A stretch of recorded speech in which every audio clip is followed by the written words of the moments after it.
Hey everyone, this is Aaron Trevino back on our Texas Real Estate and Construction YouTube channel. Today's guest, we have Amy English from Austin, Texas. We're going to talk about a lot of really interesting stuff about development, construction, and doing real estate in the beautiful state of Texas. Amy, how's it going? It's going great. Thanks for having me today. And it is a beautiful state, but although very hot right now. So Very hot, very hot. yeah, So I guess trying it to stay makes inside. yeah, either stay inside or it makes me want to be on the river, the lake, floating around, right? Absolutely. It's what Texans do best in the summer, I think. Especially in Austin too, right? That Central Texas area. Yeah, absolutely. My husband and I were driving today and we saw a lot of people. We were going through downtown and we passed Town Lake and you just see a lot of people paddleboarding, tubing, enjoying the water. So it's definitely the Austin lifestyle. Absolutely. And really that entire I-35 corridor between San Antonio and Austin, it's really changed so much. And that's what I thought was really interesting about what you do in your background and how you work with developers and builders. So if you wouldn't mind, could you introduce, who you are and what you do, Amy? Yeah, of course. So um, I kind of dabbled into real estate I started when I was 24 with kind of a house hack. And then during 2020, I accidentally got into some development and I didn't realize how much I would enjoy the process. And I'm a small business owner as well. And so during COVID, my company was kind of put in halt, just like so many other small business owners. And I had some really cool partners there that were like, hey, let's do something in real estate right now. And one happened to be a builder, and the other one was someone who I'd been working with in business for a long time. And so he had some money, and we decided to buy our first plot of land out in Smithville, Texas, which is just a little bit outside of Bastrop. And Bastrop is east of Austin. And we did our first development project by buying the land, building a spec home, and then selling it out. And I realized I really enjoyed the process. I really liked watching this land go from absolutely nothing to something really cool to a beautiful home that people could live in. And then I decided I wanted to be doing, I guess, something bigger, but I didn't know how yet. So I do kind of what I do best, which is ask a lot of questions. And I found another land developer and that was doing big projects in Austin. And I started asking him questions. I started asking, how can I help? How can I learn? And I realized a lot of these guys, I would say land developers, they have a lot of problems. And the reason why is because there's a lot of moving parts, because they're doing so many big things, especially people who are doing commercial. So essentially, what I do is I like to say I solve developers' problems to get their project to the finish line. And those problems can be anywhere from lending, it could be finding land, it could be getting through the permitting process. And those are typically a lot of the issues that I've seen that developers find themselves in. Absolutely. And it's interesting how you graduated from doing that initial deal, that spec home, and you said Smithville, right? In Smithville, Texas. Smithville. Yeah. Yeah, yeah. It's neat how you're able to kind of to graduate from that, from saying, hey, I've got one that I've actively done, and you want to do more. Absolutely. Yeah, it's I realize I have a very futuristic personality and I like strategy a lot. And the kind of the fix and flip, the traditional fix and flip game is just way more like it's way too fast paced for me. It makes me a little uncomfortable. And when you do ground up construction, you have to go slower for multiple reasons. And I liked that pacing. And I also liked that felt like I created something really cool. I felt a sense of pride by the time I was done. So, Hmm. In a way, with new construction development, you're in control of your own destiny, right? Because if you're walking into a property and you think, hey, I know exactly what I'm getting into, and then you find out, wow, there's all these other problems that I really had no idea about. yeah, absolutely. You actually have a lot more control over a ground up construction rather than, at least in my opinion, rather than a fix and flip. And for that reason, exactly, is you actually know everything that's happening and your profit margins are going to be greater as well because everything's brand new. You're not taking a 1960 home and, you know, doing the bare minimum depending on how much it needs, right? So you might have to do new foundation, you might have to do, you know, new pipes, you might have to do a lot of other stuff, but you're still building on a home that was in the 1960s. And there might be a lot of surprises that you did not put into your budget. Whereas new construction, you typically, if you're doing everything right, you're going to know what your expenses are and everything's going to be brand new. And so then you go from, hey, I have this renovated 1960s home to, hey, I have a 2024 home that's brand new and ready to go. Why do you think more first-time investors tend to want to flip a house instead of doing a new construction project? Oh, there's a lot of reasons, but I think honestly it's intimidating. People don't know where to go. They don't know how to get started. And I think when they see something, you know, we're visual people, right? We see something. I mean, it happens when we see food. It happens when we look at other people, anything. We're very visual. And so when we look at something that's a renovation, I think when people are new or just when they don't understand the process completely, they think, hey, this is a house that's already here. I just need to do paint. I just need to do this. I just need to do that. So it might seem like an easier process. And sometimes it could be, you know, it just depends on the home. But where they don't understand is new construction, at least on a smaller scale, can move pretty quickly if you have good relationships and you understand your order of operations, right? It's and on top of that too, you also know step by step where you're at. If it was done well, you also get to see inside the walls before they're covered rather than the opposite. Hmm. And that can be a little scary because when people hear permitting, they're like, whoa, what does that mean? Right? Well, it's the same thing as anything, right? You're going to have to go in, you're going to have to learn what those steps are. But once you understand those steps, first time is always scary and the first time always takes longer. But then you start building relationships just like any other business and you get better, you get quicker, and you get a better team. So then you become a lot more confident. Hmm. How do you initially build those relationships with builders and developers? Yeah. So with my initial, my spec homes that I've done, I just knew the individual at first. You know, we knew each other. I own an after school pickup program, and him and his church, they have a great program where they take boys out camping and boys that don't have fathers. So they're doing a really great thing for the community. And so I let them use my vans for free. And so we started building a relationship um, during that time because they were helpful.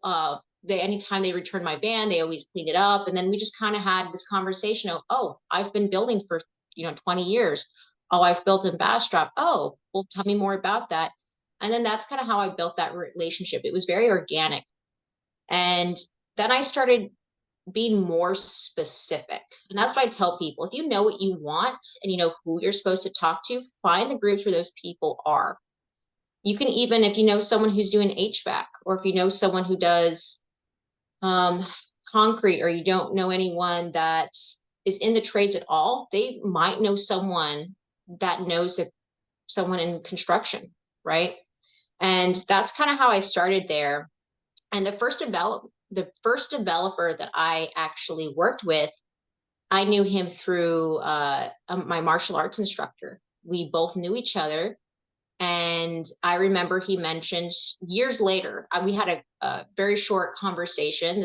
I wanted to actually put a RV on land he was going to develop that he was holding on to.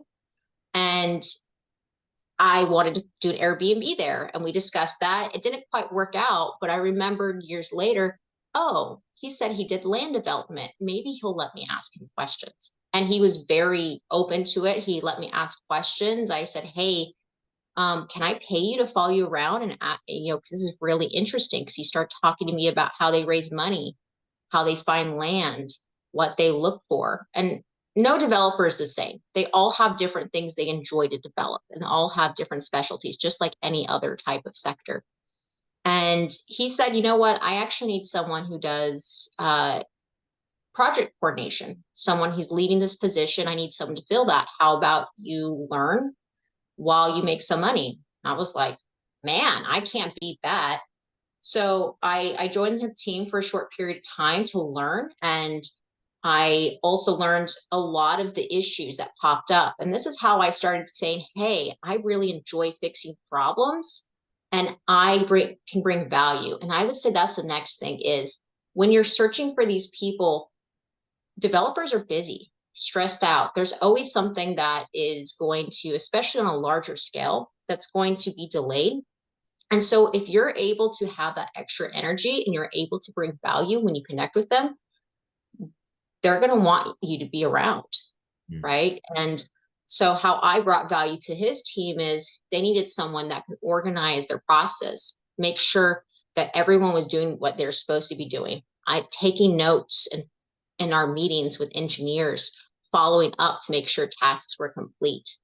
Things like that, because they were focusing on a lot of other things, like talking to the city or talking to their lenders. And then I started thinking, I want to have eventually be my own developer. I want to do affordable housing development, especially in Austin where it's so needed. And so for me, I'm now being able to learn how do I be a developer and what kind of problems do they face. So then when I face them, I know how to solve them. Mm. And you start that by solving their problems first. And then you build those relationships. And then you start talking to more and more people because people see, oh, you understand this. You can help me. Absolutely. And aside from helping them with those problems or bottlenecks that they could have, are you the one that's presenting a potential deal to the developer, or how exactly are you fitting in aside from the operational side? Yeah. So each developer is different. Not every developer has different problems. And so the two things that I tend to fill the gap with is lending is the number one thing that I fill the gap with. Mm. And what's great about the project coordination background that I have, as well as being a business owner, is I can juggle a lot of things. And I also know how to talk to people because I understand customer service. Mm. And that helps a lot when I'm looking for lenders. Because, for example, if I'm talking to a lender and I learn their criteria, if I bring them a deal that doesn't fit that criteria, eventually I just become spam. Same thing goes with the opposite. If I'm presenting a borrower with a lender that doesn't fit their specific needs, then they're also going to say, you know, Amy's not really doing much. She's doing a lot of busy work. She's not actually bringing lenders of the type of lenders I need, right? So I really cater and curate who who I'm talking to and what types of deals I'm bringing in both directions.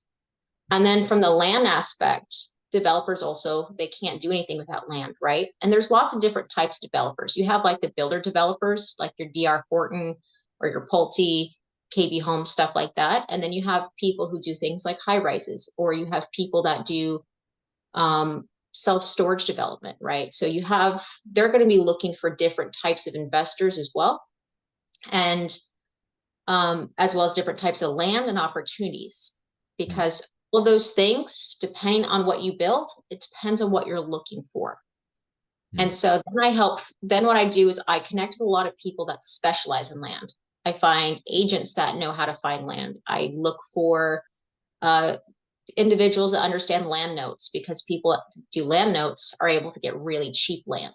So then I try to find it from the front end too, and then bring it to the developer. But you always have to make sure the developer has money to be able to do that. So if you're working with a client who's looking for money for a deal, they're probably not ready for land because they're looking for money. You Mm. want people ready with money before you bring in the land. Mm. That's such an interesting balance. It's like a dance back and forth between those two, right? Absolutely. Yeah, it is a very interesting dance. It's I would say like listening is one of the best ways just to make sure that you're doing, I guess, doing the right dance moves in this, right? You know, if someone's saying they want to do a high rise. I'm not going to go out in the middle of nowhere, Texas and say, hey, you want this land? It's not going to fit. Right. Or if someone says, hey, I don't have any money, I'm like, hey, do you want some land? It's not Mm, going to fit. Right.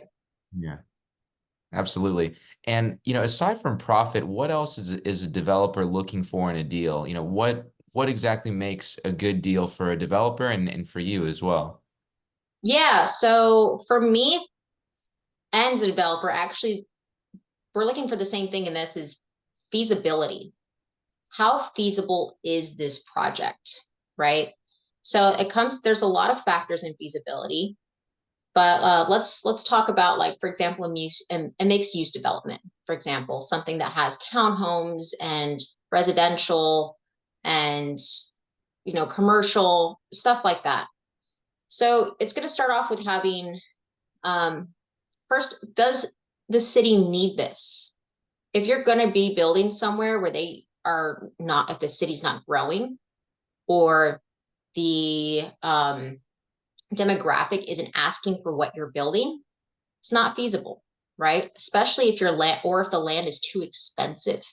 So you have to make sure it starts really with how you can your entry point for the land. If you bought the land too expensive, you're already kind of putting yourself in a bad position. And that's what a lot of developers look for is how do I get a really good deal on my land? Because if you start with a bad land deal, you then have to sit on it and wait. And no one wants to do that. Waiting is where you lose a lot of money unless you already have a lot of inventory going and then you're planning for the future, which there's plenty of people that do that as well, but you're in a different position at that point. Mm, And another thing too is, are you capable of providing what you say you can build? So I also look at the developer. If I'm raising capital for a developer, especially if they're saying, hey, I want to do mixed use development. This is my plan. It may be a great plan, but if they have no experience in mixed use, that's going to be very hard to convince a lender to lend to them. mm. And it's going to be very hard to see if that's actually going to follow through. Right. And so that's what I look for when I look for development deals, as well as what a developer looks like. Can this be done? And is it something that's feasible? And that's why when they get land under contract, they do something called a feasibility study or a feasibility period. So typically developers, when they buy large amounts of land, they have a feasibility contract where they don't close typically until the entitlement is done. And then that's usually when they close, and it keeps their investment safe. Mm. Could you explain what exactly is land entitlement? It sounds like that's saved for the end, but what exactly is it in this context? Yeah, so land entitlement is where you're working with the city and they approve your development plans. So essentially, you're looking at things like site plans, zoning, density, right? So, and certain amounts of density. Some places aren't going to want high density. If you're looking at a small town, high density is not going to be good for anyone. The city's more likely going to say no to higher density. Where there's some places, like for example, if you're building a downtown Austin, all you can do is high density, right? So um, entitlement is honestly, and from what I've seen, is the most complicated process Mm, in development because you have to, this is where the meeting of the minds have to be there. The developer and the city have to make sure they're wanting the same thing. And usually what happens is you have to know the city, you have to understand what their values and motives are, and you have to make sure you meet there. Because if you're doing that something that contradicts what the city needs and values, it's going to take forever to get anything entitled, if at all. So that's how I would describe entitlement. absolutely. And are you creating a joint venture with the developers, or how exactly does someone do that? Yeah, so I don't have a joint venture with them. Typically, what I do is I either take a so I either get like a finder's fee for finding the land, or I get a brokerage agreement for um, finding the capital. And with stuff like this, brokerage agreements, they vary widely what you can and cannot do, and each state is going to be different. So I always tell people, make sure you look at your state and the laws. when you're building, when you're doing, when you're doing commercial development, you can do a lot more flexibility with brokerage agreements. And so that's why with this particular type of deal, I can do a brokerage agreement with them. And then I usually negotiate a fee at closing, and then I negotiate equity in the deal. Hmm. Because I enjoy development. I want to watch this thing get built. I want to keep seeing the problems. So then I get to learn. It goes back to I get paid to learn. Hmm. So, Absolutely. And in terms of the financing, I know you touched on it earlier, but when exactly is the financing secured? when is it secured? That's a multi-layered answer. Uh, so there's a lot of different forms of financing and different phases of financing in development. So when people are typically going through entitlement and then they need funding to purchase the land and then they need funding to do the entitlement, that's usually called horizontal funding. And horizontal is just like the ground. You're lending on the ground. That is some of the most difficult and riskiest financing right now. It's very hard to find horizontal lending right now.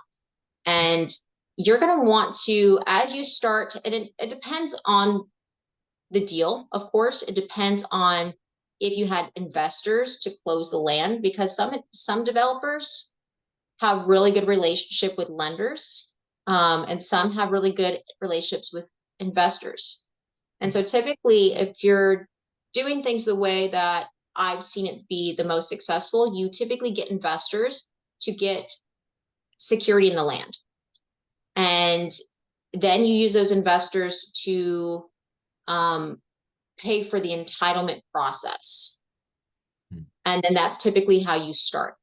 Once you're ready for construction and you have that land, that's when you typically get your construction loan. And then you typically, those people can then roll that into a permanent loan. Hmm. And and that's one thing too, is people need to understand anytime you're talking about your development deal, anytime you're pitching a development deal, the thing that lenders care most about is risk mitigation. And so you always want, that's another reason why it goes back to the price of the land too. If you're already in the red where you have no equity and it's the ARV isn't already high, or for what you purchased it for, or when you get it entitled, you already overpaid for the land and the entitlement doesn't increase it that much. That's a bad spot to be and doesn't make any lender feel secure. So I would say, again, multi-step answer right there, but that's development for you, right? Absolutely. And great explanation. In terms of, a developer capital raising versus getting these funds, is there a percentage they go based on, or how exactly does a developer know, hey, this is how much I'm going to fundraise versus this is how much I need to go and get financing for? Fundraising versus financing. Um, of course, that again goes back to depends on the deal, right? And typically, a land developer is always going to want to get extra funding up front. They don't want to keep their money in the deal too long. And one reason being is when you get financing, they're also going to ask for liquidity, right? If all your money is gone by the time you get to permanent financing, they're not going to be able to close because they need to see liquidity on permanent financing. Because permanent financing, typically it's longer, it's safer, but it also means it's stricter. And the reason why is because they have all these things in place. And so in order to get from point A to fundraising, hey, I'm looking for land. This is my deal. Typically what happens when, usually, of course, you're always going to want money before you start.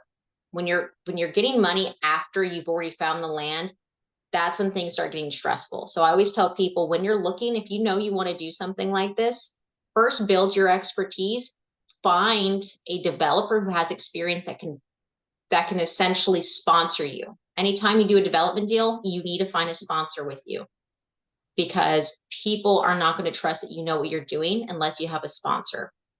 And so that's going to make it easier for you to raise capital. And typically, again, you're going to want to think about for raising capital for land and entitlement.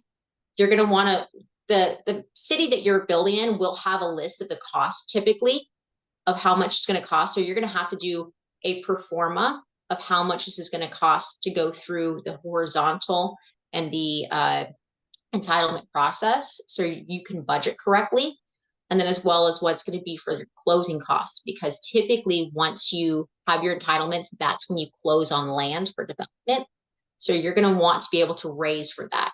And you're going to want to start doing that and talking about it before you go and have the land, especially with the big projects, especially. Great explanation. There's a lot of moving pieces there, so I can see why it's necessary to have a sponsor to really to guide you throughout the whole process. Absolutely. For sure. And what exactly is the development timeline? Is it, I guess it depends on the deal, but generally speaking, are you waiting a number of years to be able to get your return? Or if someone's investing, when can they expect some sort of return on their money?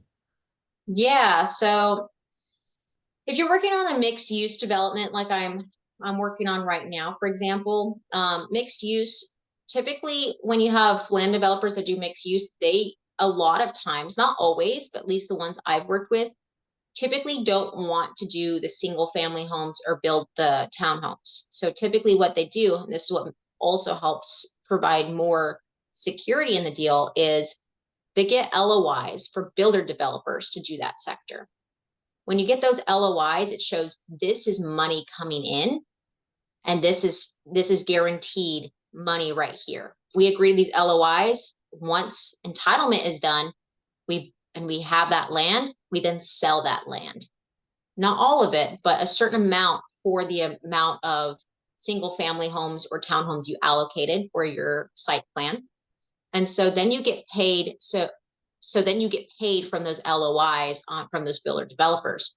So if you're looking from like a perspective of an investor coming in and saying, hey, I'm going to invest in, 2 million, 3 million, or if you're doing a big deal, 20 million in this entitlement process to secure the land, to finish up entitlement, and you see LOIs, typically that's when those investors get paid out by those LOIs.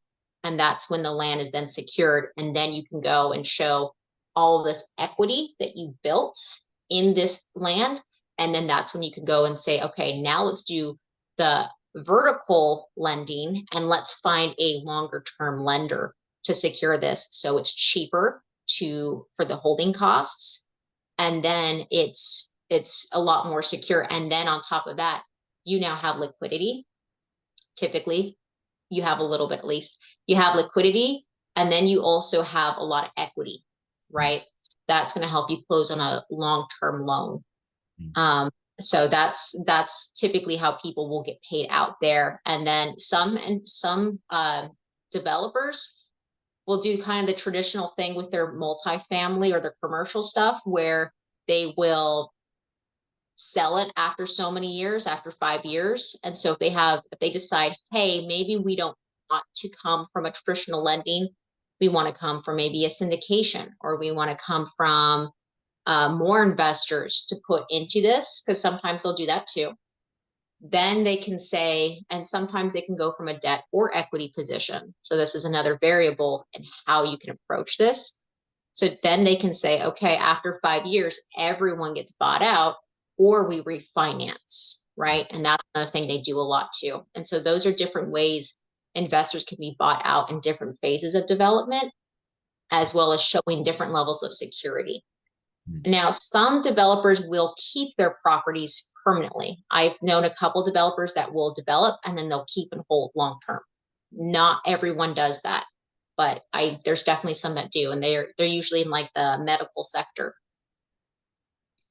Why do you think that is that distinct asset class, right? Why not something else? Why the medical sector? I would say it's because, first of all, when you do things that, the more aligned that I've seen that you get with the city, the more incentives there are to build that the city will give you. So like for affordable housing, for example, there's a lot of tax incentives, expedited permits that the city will give you, as well as cheaper entitlement process, sometimes cheaper land if they have land that the city owns themselves, as well as you have access to something called private activity bonds.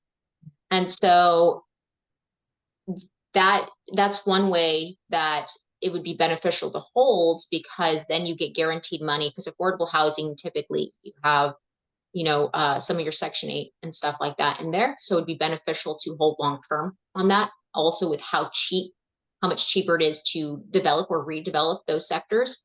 And then the medical field, same thing. Typically, when you build a hospital, the city needs that. So you get a lot of grants, you get a lot of incentives because the city really wants those things. And so then it's cheaper to hold. And then on top of that, as a land developer doing that, this hospital is renting from you. That is your tenant, right? It's a lot of cash flow. So it's a very stable asset to hold on to long term. Great insight there. And I guess maybe reverting a bit back to the land component, what are some creative ways that you can identify and secure good land to build on? So a lot of creative things that I've seen land developers do is, we all know the sub two. I know we have 31 of the developers in the mixed use. They have 34 acres that they have in via sub two. That's really beneficial. They'll use that. They'll do seller financing. They'll also, a lot of land developers will also do joint ventures with the sellers. So they'll say, hey, if we could go ahead and partner on this, then technically we own the land, which gives security, also means less money up front for them. And then you can go ahead and you can make money on the upside with us. The seller sometimes really likes that, because then they make actually a lot more money, right? But you have to have a really good relationship with that. I would say those are some of the most creative ways I've seen people, land developers, get their land for not only a really great price, but in addition to, a great like ticket price, you also have very cheap holding costs during the feasibility and the entitlement process.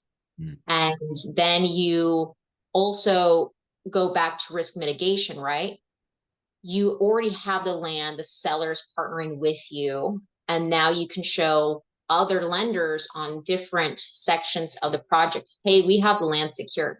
We have it here, and we got it basically for nothing, essentially, at least up front. But on the back end, you're definitely gonna pay for it, because you're splitting a profit with the especially as a joint venture anyways, you're splitting the profit with the seller.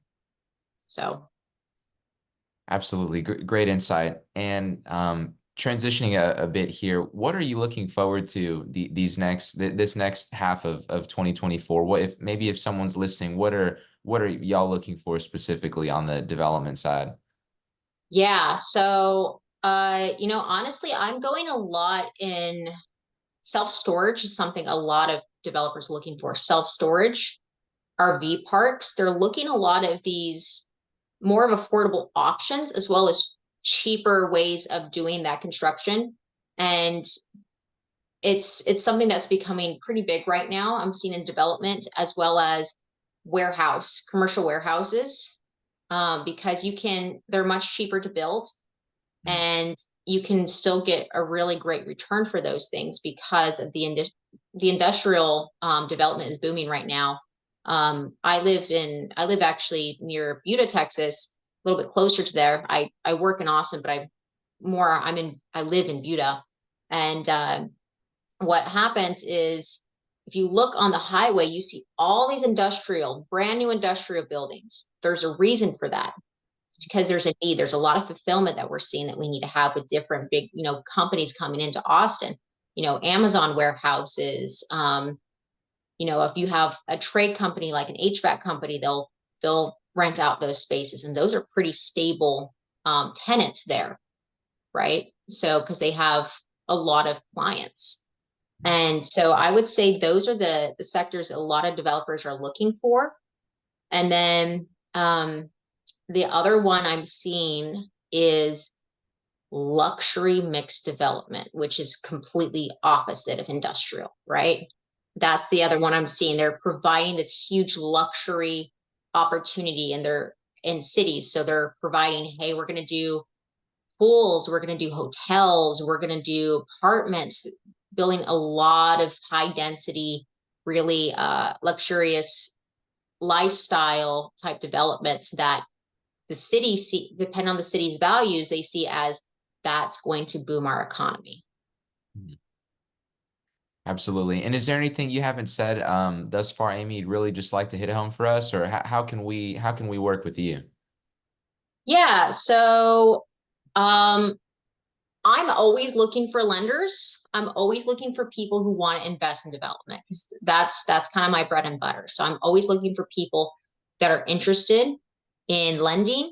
I'm always, and then of course, I want to meet as many developers as possible. I want to help as many developers to the finish line as possible, especially in the Texas market because that's where I understand and that's where I'm at. But I'll go nationwide. I have a couple in different states. So those are the things that I'm always looking for right now. And of course, if you have a great land deal that you're like, hey, I want to do something with this, let's talk. But I would say the last point I would like to make before we kind of part ways here is if land development is something you're looking for, something you're interested in, go ahead and be specific. Be specific of who you're looking for. Ask around and then ask yourself, how can I bring value to these people? And that's going to be your best foot in the door in learning. And just be, don't give up. It takes a long time. Development takes a while. It's a lot of problem solving. So make sure you really enjoy solving problems because that's what you're going to be doing a lot of. Absolutely. Great insight, Amy. And we'll have your contact info in the show notes.